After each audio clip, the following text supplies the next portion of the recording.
Hello dear SSC students, আশা করি তোমরা সকলে অনেক ভালো আছো। তোমাদের কিন্তু এসএসসি 2026 অলমোস্ট চলে এসেছে। এপ্রিলের 21 তারিখ থেকে তোমাদের পরীক্ষা শুরু হবে। তো আজকে তোমাদের রিকোয়েস্ট ওয়াইজ কিন্তু আমি ফিনান্স অ্যান্ড ব্যাংকিং এর জন্য একটা সাজেশন আনার চেষ্টা করেছি।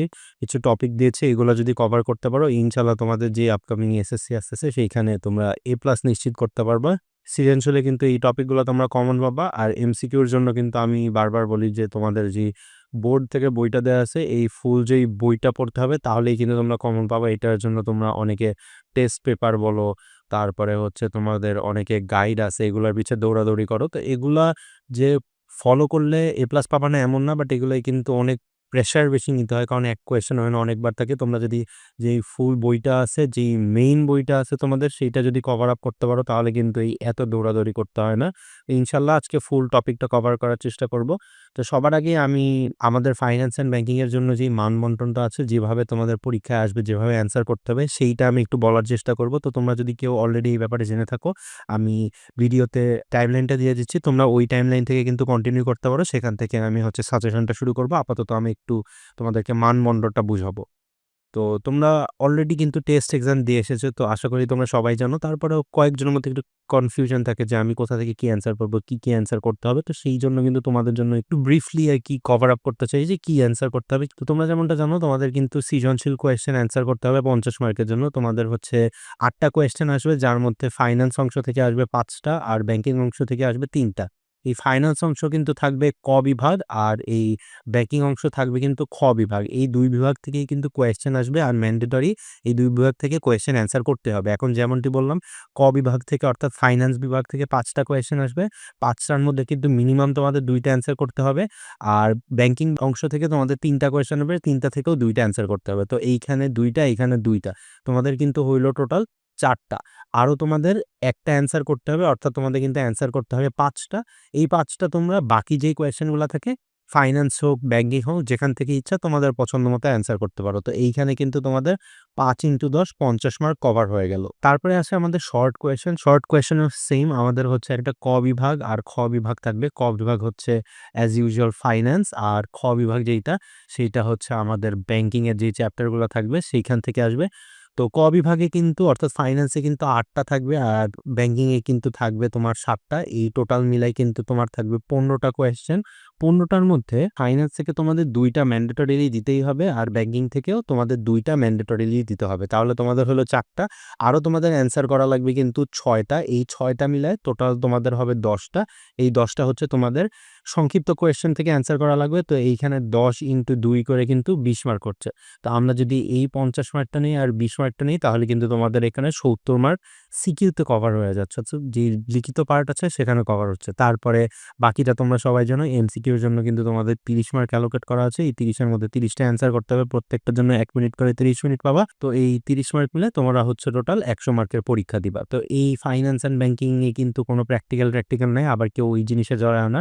আর আমি জাস্ট অন্য পার্টে যাওয়ার আগে লাস্টবার বলে নেই, তোমাদের কিন্তু ফাইন্যান্স অ্যান্ড ব্যাংকিং উভয় পার্ট থেকে অ্যান্সার করতে হবে। এখন অনেকেই ফাইন্যান্সকে ভয় পাও, ম্যাথকে ভয় পাও, এই কারণে হয়তো ফাইন্যান্স অ্যান্সার করতে চাও না, ভাবো যে ব্যাংকিং থেকে করবা। তো ব্যাংকিং থেকে কিন্তু তোমাদের আসছে সেই 3টা অ্যান্সার করলেও কিন্তু তোমাদের কভার আপ হচ্ছে না। আবার ব্যাংকিং যদি তুমি স্কিপও করো, ধরো তোমার ফাইন্যান্স থেকে আসতেছে 5টা, তোমরা ধরে গেলা যে ফাইন্যান্স থেকে আমি ম্যাথ ভালো পারি, আমি 5টাই অ্যান্সার করে আসবো, কিন্তু তুমি কিন্তু এখানে 5টা অ্যান্সার করলে নাম্বার পাবা না। ম্যাক্স এইখান থেকে 5টা যদি তুমি অ্যান্সার করো, নাম্বার পাবা কিন্তু 3টা। এখন 3টা যে বেস্ট আউট অফ 3 পাবা এমনও না, প্রথম 3টার নাম্বার তোমাকে দিয়ে দিবে। তো অবশ্যই মাথায় রাখবা ইকুয়ালি অ্যান্সার করতে হবে। 2টা কভার আপ করে দেন কিন্তু তোমার আরেকটা তোমার চয়েস ওয়াইজ যাইতে হবে। তো এই ছিল হচ্ছে আমাদের ফাইন্যান্স অ্যান্ড ব্যাংকিং ফাইনাল পরীক্ষা, সেটার মান বন্টন। আর আমি যদি আরেকটু তোমাদের 5বার ব্যাপারে বলি, তোমাদের কিন্তু 5বারে অনেকেই হচ্ছে একটু কনফিউশন থাকে। অনেকে তোমরা টেস্ট পরীক্ষার কিন্তু 33% পাশে পরীক্ষা দিয়ে থাকো, সেই হিসাবে ধরে রাখো যে এসএসসি পরীক্ষাতেও হয়তো তোমাদের এই 33% পাস মার্ক দিয়ে পরীক্ষা হবে। তো এটা কিন্তু সম্পূর্ণ ভুল ধারণা। তোমাদের কিন্তু এসএসসি পরীক্ষা যেইটা হবে বোর্ডে, সেইখানে কিন্তু 40%-এ পাস তুলতে হয়। 33%টা দেওয়া হয় সাধারণত স্কুলের পরীক্ষার ক্ষেত্রে, যাতে পাসটা বেশি আসে। কেননা পাস না আসলে কিন্তু বোর্ড থেকে নির্দেশনা দেওয়া হয় যে এসএসসিতে বসতে দেওয়া হবে না, এই কারণে আর কি পাস মার্কটা কমানো থাকে। তো ইন্ডিভিজুয়ালি তোমাদের সিকিউ আর এমসিকিউর জন্য সিকিউতে 28 মার্ক তুলতে হবে, আর হচ্ছে এমসিকিউতে 12 মার্ক তুলতে হবে। তো এই 2টা মিলে কিন্তু তোমাদের যেই ফাইনাল মার্কটা আসতেছে 40। তো এইভাবে কিন্তু তোমাদের পাস মার্কটা তুলতে হবে। তো before I hop into the suggestion part, আমি লাস্ট একটা কথা বলবো, বেশি টাইম তোমাদের নিতে চাচ্ছি না। তো আমি কিন্তু তোমাদেরকে চ্যাপ্টার ওয়াইজ কিউ কোয়েশ্চেন দিব না, হ্যাঁ? তোমাদের মধ্যে অনেকের ধারণা থাকে যে এই ভাইয়া, ওই ভাইয়া তো চ্যাপ্টার ওয়াইজ ৫টা ১০টা করে সিকিউ দেয়। তো সেই ক্ষেত্রে ধরো তোমাদের যদি ৭টা চ্যাপ্টার হয়ে থাকে ৭ ইন্টু ১০ ৭০টা সিকিউ, আমি ৭০টা সিকিউ মুখস্থ করে যাব। তো এইটা কিন্তু অনেকে করে, অনেক ভাইয়াই করে। তোমরা ফেসবুকে পাবা, ইউটিউবে পাবা, তোমাদের অনেক ফেমাস ভাইয়া।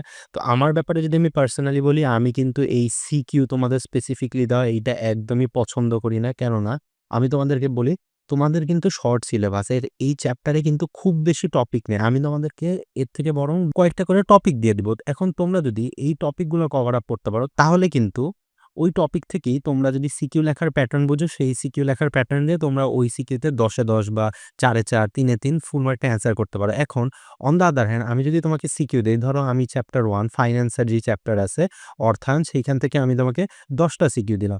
এখন ১০টার মধ্যে এমন হবে, ধরো ৩টা ৪টা বারবার রিপিট করতেছে। ধরো অর্থায়নের কার্যাবলী, এই অর্থায়নের কার্যাবলীই ৩টা ৪টা দিলাম। তো তুমি এখন বারবার অর্থায়নের কার্যাবলী না পড়ার থেকে অর্থায়নের কার্যাবলীতে কি আছে? অর্থায়নের কার্যাবলীতে আছে আমরা জানি অর্থায়ন সিদ্ধান্ত আর ব্যয় সিদ্ধান্ত। তোমরা যদি, আমি তোমাকে এই ২টা টপিক দিলাম, তুমি যদি এই ২টা টপিক পড়ে যাও, তাহলে এই যে তোমার যে ৩টা ৪টা সিকিউ পড়ার যেই হ্যাসেলটা, এটা কিন্তু নিতে হচ্ছে না। আর এমসিকিউর জন্য কিন্তু ফুল বই পড়তে হবে। ওইখানে তোমার কোনো হিসাব নেই। ওইটা পরীক্ষার আগে হয়তো আমি সাজেশন দিয়ে দিব যে এইগুলো পড়ো বা এমসিকিউ গুলা ফলো করো। বাট এখনের জন্য কিন্তু এমসিকিউর জন্য আলাদা কোনো আমি কেটে দিচ্ছি না। শুধুমাত্র সিকিউর জন্য দিচ্ছি। SQ, broad question, short question, ওইখানে তোমরা ফুল মার্কগুলা অ্যান্সার করতে পারো যাতে। আর আমি কিন্তু তোমাদের যে অ্যাকাউন্টিং আছে সেইটার জন্য এসএসসি ২০২৬ এর জন্য একটা সাজেশন লিস্ট তৈরি করে রেখেছি। তো তোমরা যদি কেউ না দেখে থাকো, আমি ডেসক্রিপশন বক্স বা কমেন্ট বক্সে লিঙ্ক দিয়ে রাখবো। অবশ্যই সেই ভিডিওটাও চেক আউট করবে যদি তোমাদের প্রয়োজন হয়। তো আসো এবার সাজেশন শুরু করা যাক। সবার আগে আমাদের যে ১ম চ্যাপ্টারটা দেখব সেইটা হচ্ছে আমাদের অধ্যায় ১, অর্থায়ন ও ব্যবসায় অর্থায়ন। অর্থায়ন মানেই কিন্তু আমরা জানি কি ফাইন্যান্স। অর্থায়নটা কি, কিভাবে হচ্ছে তুমি তোমার ব্যবসায় আরকি টাকা ঢুকাবা, সেই টাকাটা কোথায় বিনিয়োগ করবা এবং কিভাবে হচ্ছে সর্বোচ্চ প্রফিট আনবা। তো এইটাই কিন্তু তোমার অর্থায়ন। তো এই চ্যাপ্টারটা থেকে কিন্তু একটা কোয়েশ্চেন আসবে। আইদার তোমার ধরো মিক্সড অবস্থায় আসবে, অর্থাৎ অন্য একটা চ্যাপ্টারের সাথে আসবে, অথবা একটা ফুল কোয়েশ্চেন আসতে পারে। তো এই চ্যাপ্টারে তোমরা যা দেখবা সেইটা হচ্ছে অর্থায়নের ধারণাটা ভালো মতো বুঝে যাবা। এইটা নরমালি হচ্ছে তোমার যে শর্ট কোয়েশ্চেন গুলা থাকে সেইটার জন্য বেশি ইম্পর্টেন্ট। অর্থায়ন কাকে বলে আসবে। অর্থায়ন বলতে কিন্তু আমি অলরেডি তোমাদেরকে বললাম। তারপরে হচ্ছে অর্থায়নের যেই শ্রেণীবিভাগ থাকে, অর্থাৎ অর্থায়নের যে টাইপ গুলা আছে, সরকারি, পারিবারিক, আন্তর্জাতিক, এগুলা খুব ভালো মতো দেখবা। এইখান থেকে একটা সিকিউ আসার চান্স খুব বেশি। তারপরে অর্থায়নের নীতি, এইটা হচ্ছে এইখান থেকে একটা এমসিকিউ তোমরা পাবা। এই অর্থায়নের নীতি বলতে কিন্তু আমরা জানি ৩টা নীতি আছে।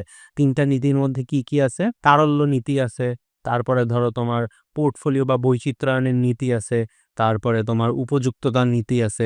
তো এই নীতিগুলা কিন্তু খুব ভালো মতো দেখবা। এইখান থেকেও একটা সৃজনশীল পাবা। আর লাস্টলি তোমরা যেটা দেখবা আর্থিক ব্যবস্থাপকের কার্যাবলী। আর্থিক ব্যবস্থাপকের কার্যাবলীও কিন্তু ইকুয়ালি ইম্পোর্টেন্ট। অর্থাৎ তোমাদের যদি অর্থায়নের নীতি না আসে, এইখান থেকেই কোয়েশ্চেন আসবে, ধরে রাখো। আর্থিক কার্যাবলী কিন্তু ২টা হয় আমরা জানি। একটা হচ্ছে তোমার আয় সিদ্ধান্ত বা অর্থায়ন সিদ্ধান্ত, আর একটা হচ্ছে তোমার ব্যয় সিদ্ধান্ত। এই আয় সিদ্ধান্ত, ব্যয় সিদ্ধান্ত থেকে কিন্তু তোমাদের একটা সিকিউ চলে আসতে পারে। হয়তো একটা উদ্দীপক দিয়ে দিবে যেইখানে হচ্ছে একটা কোম্পানির ম্যানেজার বা একটা ব্যবসার যে হিসাব রক্ষক আছে তার আয় সিদ্ধান্ত নেওয়া দরকার। এখন সে আয় সিদ্ধান্তের কিছু বৈশিষ্ট্য দিয়ে বলবে যে এইটা কোন ধরনের সিদ্ধান্ত নিয়েছে, বা বলবে কোন ধরনের সিদ্ধান্ত নেওয়া উচিত।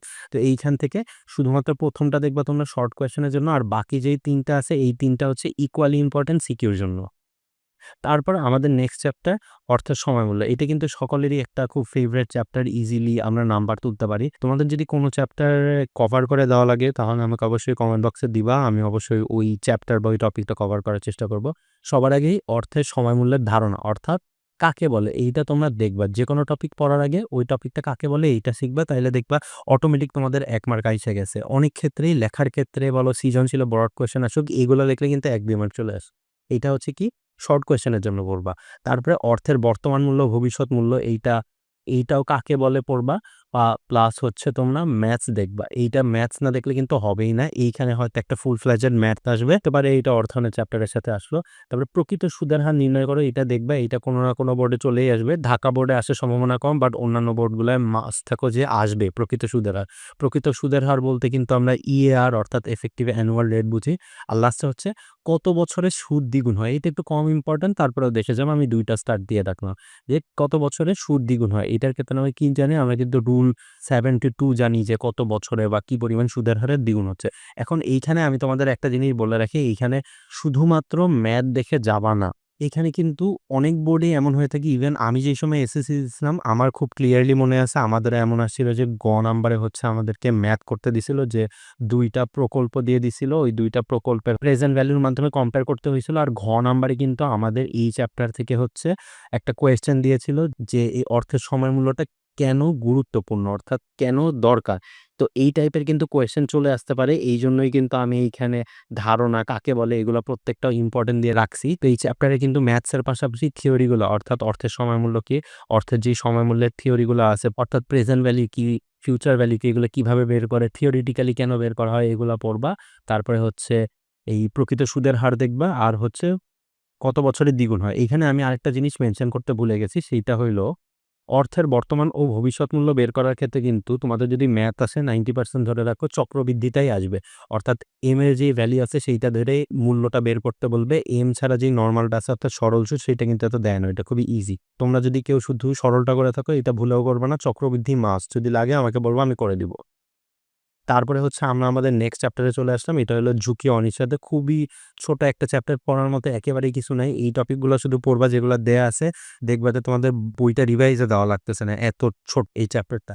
সবার আগে আমরা ঝুঁকি ও অনিশ্চয়তা কি এইটা পড়বো হচ্ছে ক বা খ নাম্বারের জন্য। ঠিক আছে? এটা ক বা খ নাম্বারের জন্য ঝুঁকি আর অনিশ্চয়তার মধ্যে পার্থক্য কি? আমরা জানি যদি আমরা অঙ্কের মাধ্যমে পরিমাপ করতে পারি তাহলে সেইটা ঝুঁকি হয়। আর যদি পরিমাপ করতে না পারি সেই ক্ষেত্রে কিন্তু সেইটা অনিশ্চয়তা হয়। অর্থাৎ আমরা যদি ম্যাথমেটিক্যাল ফর্মুলা ইউজ করে কতটুকু ঝুঁকি হবে বের করতে পারি, সেই ক্ষেত্রে আমাদের ঝুঁকি হচ্ছে, আর না হইলে কিন্তু অনিশ্চয়তা হচ্ছে। তো এটা কিন্তু ক, খ এর জন্য ইম্পোর্টেন্ট। গ, ঘতে এই পার্থক্যটা আসে না। তারপরে হচ্ছে সেকেন্ডে বিভিন্ন ধরনের ঝুঁকি অনিশ্চয়তার যে উৎসগুলা থাকে, এই উৎস কি? এই উৎস থেকে কিন্তু তোমাদের গ বা ঘ নাম্বারে কোয়েশ্চেন আসবে। আইদার ধরো তোমাদের যদি লাক ভালো হয় তাহলে তো গ আর ঘতে ২ টা প্রকল্পকে কম্পেয়ার করতে বলবে। বলবে যে এক্স প্রকল্পকে গতে কম্পেয়ার করো আর ওয়াই প্রকল্পকে ঘতে নাম্বার বের করে আদর্শ বিচ্যুতি বের করে কোনটা নিবা এটা। আর যদি তোমাদের লাকটা খারাপ হয় সেক্ষেত্রে কিন্তু গতেই ২ টা কম্পেয়ার করতে বলবে বা একটার আদর্শ বিচ্যুতি বের করতে বলবে। তারপরে ঘতে বলবে যে একটা উদ্দীপক দিয়ে যে এটা কোন ঝুঁকির সাথে গেছে। তো আমরা জানি ঝুঁকি কিন্তু ২ টা ধরনের হচ্ছে, হ্যাঁ? একটা হচ্ছে তোমার বিনিয়োগকারীর দৃষ্টিকোণ থেকে, আরেকটা হচ্ছে ব্যবসায়ীর দৃষ্টিকোণ থেকে। তো এগুলাকে কিন্তু ২ টাকে আবার ২ ভাগে ভাগ করা যায়। এইখানে আর্থিক ঝুঁকি আছে, সরল সুদের ঝুঁকি আছে, তারপরে হচ্ছে আরো বিভিন্ন ধরনের ঝুঁকিগুলো আছে। তো ৪ টাই খুব ভালো মতো দেখবা। এখানে হচ্ছে ডিরেক্টলি বলবা না যে এই ঝুঁকিটা ব্যাখ্যা করো বা সুদের হারের ঝুঁকি ব্যাখ্যা করো। ইনস্টেড এইখানে তোমাকে একটা ধরো উদ্দীপক দিয়ে দিবে যে জনাব এই হচ্ছে এইখানে বিনিয়োগ করছিল বা এখানে টাকা ঢালছিল, এখন সুদের হার বাড়ার কারণে তার বিনিয়োগের পরিমাণ এই হইছে। তো এইখানে কোন ঝুঁকিটা দেখা গেছে? তো ভেরি ইম্পোর্টেন্ট যদি ম্যাথ না আসে। তারপরে হচ্ছে আর্থিক সিদ্ধান্ত গ্রহণের ঝুঁকি। এইটা এত বেশি ইম্পোর্টেন্ট না। এইটা হচ্ছে জাস্ট দেখে নিবা একটা গাইড বা টেস্ট পেপার থেকে বা হচ্ছে তোমরা যেই বই আছে, বইয়ে হচ্ছে যেই সিদ্ধান্ত নীতি দেয়া থাকে চ্যাপ্টারের লাস্টে ম্যাথসের পর সেইটা দেখে নিবা কিভাবে এক্সপ্লেইন করতে হয়।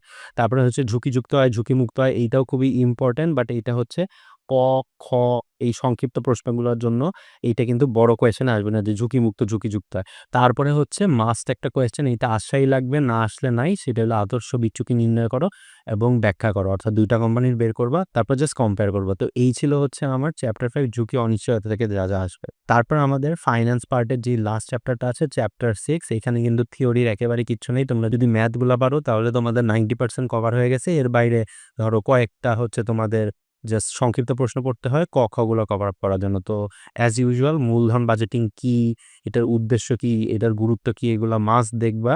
এগুলা কিন্তু দেখা লাগবে কি ক, খ, তারপরে শর্ট কোয়েশ্চেন এগুলার জন্য। তারপরে ধরো ঘতে তোমরা একটুখানি যদি ভালো মার্ক পাইতে চাও ব্যাখ্যা কিন্তু করা লাগে যে মূলধন বাজেটিং এইটা, তারপরে এই প্রক্রিয়ায় আমরা করব, এটা মূলধন বাজেটিং এর হচ্ছে একটা অংশ। তো এই ক্ষেত্রে কিন্তু যেইটা নিয়ে কাজ করতেছো সেটা জানা লাগবে। এইজন্যই আমি বারবার বলি যে যখন যেটা পড়বা ওই জিনিসটা কি সেইটা জাইনা নিবা, তাইলে দেখবা তোমার 50% পড়া হয়ে গেছে। অনেক সময় কিন্তু আমরা অনেক কিছু বুঝি বাট কি এটা শুরুতে না জানার কারণে কিন্তু আমাদের কষ্ট এক্সট্রা করতে হয়। তারপরে হচ্ছে মূলধন বাজেটিং এর যে প্রক্রিয়াগুলো আছে অর্থাৎ এআরআর আছে, গড় আয়ের হার, তারপরে পিভিপি আছে, পে ব্যাক পিরিয়ড কত নেওয়া টাকা আছে। তোমাদের আই গেস এই ২ টাই আছে।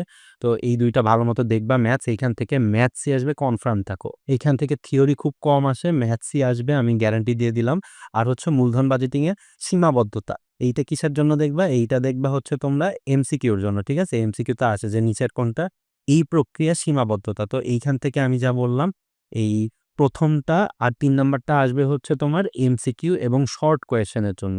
আর তোমাদের যেই ২ নাম্বার পয়েন্টটা দিছি ম্যাথসের পার্টটা আসবে তোমার গ এবং ঘ এর জন্য। তো এই ৩ টা যদি তোমরা কমপ্লিট করতে পারো এই চ্যাপ্টার থেকে, এই চ্যাপ্টার থেকে ১০ এ ১০ তোমাদের তো এই ছিল আমাদের ফাইন্যান্সের সাজেশন। তারপরে আমরা জাম্প করব হচ্ছে আমাদের ব্যাংকিং পার্ট, অর্থাৎ খ যে বিভাগ আছে সেই বিভাগে। তো খ বিভাগটাতে কিন্তু পুরাটাই তোমাদের হচ্ছে থিওরি। এখানে কোনো ম্যাথস নাই একেবারে। তোমরা যদি থিওরিগুলো ভালোমতো পড়তে পারো, মুখস্থর বিষয় এখানে, তাহলে হচ্ছে এখানে ভালো মার্কে অ্যান্সার করতে পারবা। তোমাদের মধ্যে যারা ম্যাথসকে ভয় পাও, এই ব্যাংকিং বিভাগ থেকে কিন্তু যেই ৩ টা চ্যাপ্টার আছে, এই ৩ টা চ্যাপ্টারের ৩ টাই কভার করতে পারো। তাহলে যদি ৩ টা অ্যান্সার করতে পারো, ওই দিক থেকে কিন্তু তোমাদের ফাইন্যান্সে মাত্র ২ টা অ্যান্সার করতে হবে। সেই ক্ষেত্রে তোমরা কিন্তু একটা চ্যাপ্টার 1 আর অর্থের সময় মূল্য থেকেই অ্যান্সার করে কিন্তু তোমরা পার পেয়ে যেতে পারো। তো এইটা কিন্তু একটা ভালো স্ট্র্যাটেজি যদি তোমরা ম্যাথসকে ভয় পাও। বাট আমি প্রেফার করি তোমরা যাতে ফাইন্যান্স থেকেই বেশি অ্যান্সার করো, কারণ ফাইন্যান্সে কিন্তু ম্যাথ থাকে, টাইমটা কম লাগে, আর ক্যালকুলেশন যদি ভালো পারো তোমাদের কিন্তু নাম্বার উঠানোটাও ইজি। যেইখানে তোমার ব্যাংকিংয়ে কিন্তু একটু লেখালেখির ঝামেলা বেশি। তো সবার আগে ব্যাংকের উদ্দেশ্য পড়বা। ব্যাংকের উদ্দেশ্য কিন্তু আমরা জানি ৩ টা পক্ষের জন্য থাকে। একটা হচ্ছে তোমার ব্যাংকের মালিক পক্ষ, একটা হলো সমাজ পক্ষ, আর একটা হলো গ্রাহক, অর্থাৎ আমরা সাধারণ ইউজার যারা। এইখান থেকে হচ্ছে তোমার একটা সৃজনশীল আসবে যে ব্যাংক কোন, কোন পক্ষের প্রতি কাজ করে বা ব্যাংকের এই পক্ষের প্রতি দায়িত্ব কি, এই হিসাবগুলা দেখবা। তারপরে সবথেকে ইম্পোর্টেন্ট যে টপিক আছে এইখানে সেইটা হইলো মূলনীতি। তোমাকে হয়তো গ নাম্বারে বলে দিবে যে এ হচ্ছে তার বন্ধু ওয়াইকে তার ব্যাংকের ব্যাপারে বলতেছিল, বা সে যেই ব্যাংকে অ্যাকাউন্ট খুলছে সেই ব্যাপারে বলতেছিল। তো এই বলছে, তখন ওয়াই অনেক অবাক হয় যে ব্যাংকের এগুলোও ফলো করতে হয়। তখন তোমাকে বলবে গ নাম্বারে যে এক্স কোন, কোন নীতির কথা বলছে, সেই নীতিগুলা চিহ্নিত করো, বা বলবো যে ব্যাংক গঠনের ক্ষেত্রে কয়েকটা নীতি বইয়ের আলোকে ব্যাখ্যা করো। তো এইটা কিন্তু খুবই ইম্পর্টেন্ট। তারপরে লাস্টের যে হিসাবটা দেখবে সেইটা হচ্ছে ব্যাংকের শ্রেণীবিভাগ। এইটা এখানে একটু কম ইম্পর্টেন্ট। তো এই জন্য ৩ টা স্টার দিলাম। কম বলতে কিন্তু উপরের ২ টা থেকে কম, কিন্তু এমন না যে একেবারেই কম, আসার চান্স আছে। কেননা তোমরা জানো তোমাদের কিন্তু এমনিই চ্যাপ্টার কম। তো এইখানে হচ্ছে একটা ব্যাংকের শ্রেণীবিভাগ দিয়ে রাখছে, আরো কয়েকটা আছে। তো এইখান থেকে যেগুলো ইম্পর্টেন্ট সেইটা হচ্ছে কেন্দ্রীয় ব্যাংকটা পড়বা, তারপরে বাণিজ্যিক ব্যাংক পড়বা, শিল্প ব্যাংক পড়বা, এছাড়াও একক ব্যাংক পড়বা, শাখা ব্যাংক পড়বা। এইগুলা যদি তোমরা দেখো, এর মধ্যে কেন্দ্রীয় ব্যাংক আর হচ্ছে বাণিজ্যিক ব্যাংকটাই সবথেকে বেশি ইম্পর্টেন্ট, আর শিল্প ব্যাংকটা একটু দেখে রাখবা। তাহলে কিন্তু তোমাদের এই চ্যাপ্টার থেকে আপাতত আর কোনো ঝামেলা হচ্ছে না। তোমরা ইনশাআল্লাহ এইখান থেকে যাই আসুক না কেন কভার আপ করতে পারবা। এইটা হচ্ছে ব্যাংকের একবারে বেসিক চ্যাপ্টার, অর্থাৎ ব্যাংক কিভাবে কাজ করে, ব্যাংক কোথা থেকে টাকা আনতেছে, কোথা থেকে কি করতেছে, কার উদ্দেশ্যে কাজ করে, গ্রাহকের প্রতি কি, কি দায়িত্ব পালন করতে হয়, তারপরে ব্যাংকের কি, কি মূলনীতি, অর্থাৎ কি, কি প্রিন্সিপালস ফলো করতে হয় যাতে ওরা ওদের রেপুটেশনটা বজায় রাখতে পারে। এইখানে কিন্তু কোনো কোর ব্যাংক নিয়ে কথা বলে না যে এই টাইপের ব্যাংক নেই। তো এইখানে কিন্তু এত ডিটেইলসে জানার দরকার নেই। তোমরা এই চ্যাপ্টারটা হচ্ছে শুধু দেইখা যাবা, এত এফোর্ট দেওয়ার দরকার নেই। এর পরের চ্যাপ্টারগুলো করলে এই চ্যাপ্টারটা এমনি মাথায় আসবে। এই চ্যাপ্টারটা মোস্টলি পড়বা হচ্ছে তোমরা এমসিকিউর জন্য, আর হচ্ছে মূলনীতি যেগুলা এগুলা জাস্ট মুখস্থ রাখবা। তোমাদের ধরো এখানে অনেকগুলো মূলনীতি আছে, তো তোমরা ৫ থেকে ৭ টা মূলনীতি মুখস্থ রাখবা, তাহলেই হবে। ৫ থেকে ৭ টা মূলনীতি তোমরা যদি এক্সটেন্ড করতে পারো, তোমরা যদি ৪ এ কোয়েশ্চেন আসে ৪ এ ৪ পাবা কনফার্ম। তারপরে আছে আমার ১ম চ্যাপ্টার, সেটা হলো বাণিজ্যিক ব্যাংক। আমার খুব ফেভারিট একটা চ্যাপ্টার। আমরা নরমালি রেগুলার লাইফে যে ব্যাংকগুলা ইউজ করে থাকি বা যেই ব্যাংকে আমাদের অ্যাকাউন্ট থাকে সেগুলাই কিন্তু বাণিজ্যিক বা আমরা হচ্ছে কমার্শিয়াল ব্যাংক বলতে পারি। এদের কিন্তু মূল লক্ষ্য মুনাফা অর্জন করা।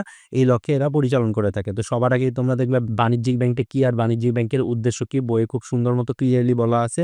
এইটা তোমরা হচ্ছে এক্সট্রা দিয়ে রাখলাম, এত বেশি ইম্পর্টেন্ট না। ধারণা এবং উদ্দেশ্য, এটা হচ্ছে বাণিজ্যিক ব্যাংকটা কাকে বলে সেইটা আবার খুব বেশি ইম্পর্টেন্ট। এইটা দেখবা আইসা গেছে যে বাণিজ্যিক ব্যাংক কাকে বলে। এই কোয়েশ্চেনটা তোমরা মাস্ট কোথাও না কোথাও পাবে।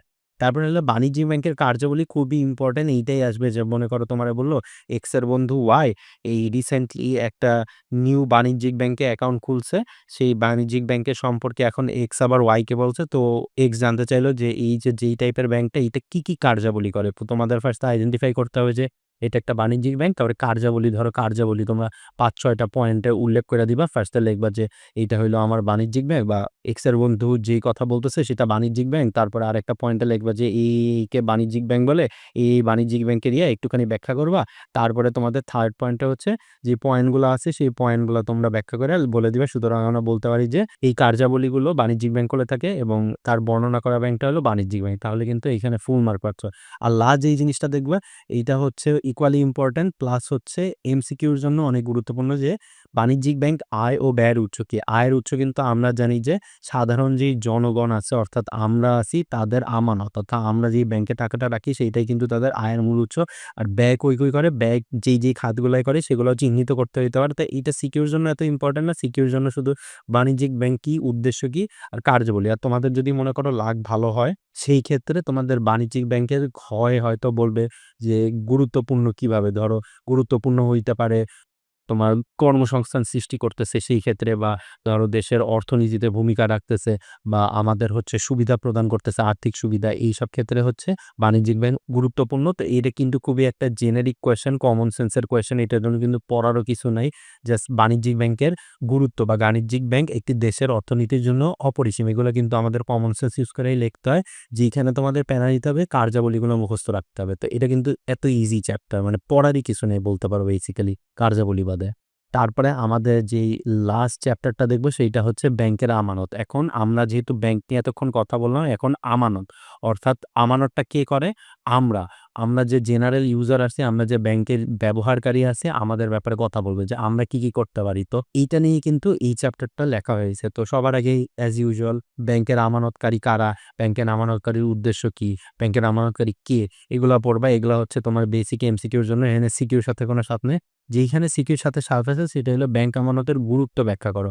এইটা তোমার মোস্টলি আসবে ঘ নাম্বারের জন্য। যদি আসে ঘ নাম্বারে আসবে, কারণ গ নাম্বারেই আমানতের গুরুত্বতে জাম্প করবে না।